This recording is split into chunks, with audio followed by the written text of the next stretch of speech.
Hi friends, welcome to my channel. இன்றைக்கி நம்ம வீடியோவில் என்ன பார்க்க போகிறோம் அப்படின்னு பார்த்திங்கன்னா, இன்றைக்கி வந்து எல்லாருக்கும் பிடிச்ச ஒரு ரெசிபி தான் பார்க்க போகிறோம். அது என்னென்னு பார்த்திங்கன்னா பானிபூரி தான் பார்க்க போகிறோம். வாங்க ஃப்ரெண்ட்ஸ், வீடியோக்குள்ளே போகலாம். அதுக்கு முன்னாடி நம்ம சேனலை சப்ஸ்கிரைப் பண்ணாதவங்க பண்ணிக்கோங்க, கூடவே பெல் பட்டனையும் கிளிக் பண்ணிக்கோங்க. இப்போ பானிபூரி பார்த்திங்கன்னா நம்ம வந்து கடையில் வாங்கினதை வச்சு தான் செய்ய போகிறோம். அதான் பானிபூரி கிட் வச்சு செய்ய போகிறோம். வீட்டில் ரெடி பண்ணதில்லை, எல்லாமே ரெடிமேடாக ப்ரிப்பேர் பண்ணி வந்தது.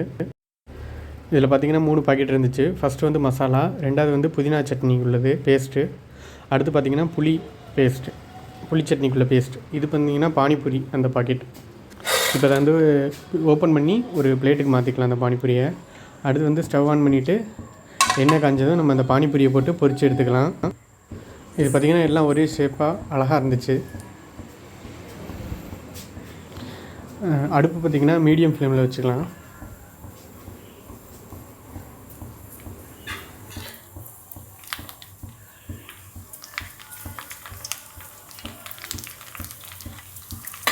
எல்லாமே பொரிஞ்சு பால் மாதிரி நல்லா அழகாக வந்துடுச்சு பானிபூரி. இது மாதிரி எல்லாத்தையும் பொரித்து எடுத்து வச்சுக்கலாம்.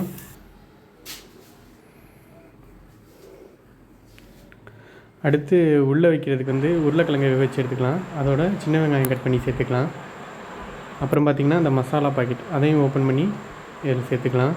இப்போ 3ஐயும் மிக்ஸ் பண்ணி எடுத்து வச்சுக்கலாம் தனியாக. அடுத்து பார்த்திங்கன்னா புதினா சட்னி ஒரு பாத்திரத்தில் அந்த பேஸ்ட்டில் புதினா பேஸ்ட் எடுத்துகிட்டு தண்ணி ஆட் பண்ணி நல்லா தண்ணியாக கரைச்சி எடுத்துக்கலாம். பார்த்திங்கன்னா 3வது பாக்கெட் அந்த புளி சட்னி எடுத்துக்கலாம். அது பார்த்திங்கன்னா அப்படியே வச்சுக்கலாம், அப்படி இல்லாட்டி தண்ணி லைட்டாக சேர்த்து ஆட் பண்ணிக்கலாம். அது கெட்டியாக தான் இருக்கும் புளி சட்னி. பார்த்திங்கன்னா பானிபூரி சாப்பிட்றதுக்கு தேவையான எல்லாம் ரெடி ஆயிடுச்சு. புதினா சட்னி, புளி சட்னி, பானிபூரி, அப்புறம் உள்ளே வைக்கிறதுக்கு மசாலா எல்லாம் ரெடி ஆயிடுச்சு. வாங்க சாப்பிட்லாம். இப்போ பார்த்திங்கன்னா பானிபூரி இது மாதிரி உடச்சி எடுத்துக்கலாம். அதுக்குள்ளே நம்ம ஸ்டஃபிங் வச்சுருக்கிறது எல்லாத்தையும் சேர்த்துக்கலாம்.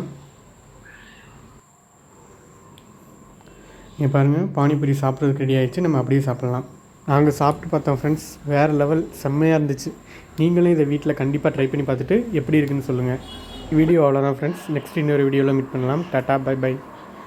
இந்த வீடியோ பிடிச்சிருந்தா மறக்காமல் இந்த வீடியோவுக்கு ஒரு லைக் போட்டுருங்க. நம்ம சேனலை மறக்காமல் சப்ஸ்கிரைப் பண்ணிடுங்க.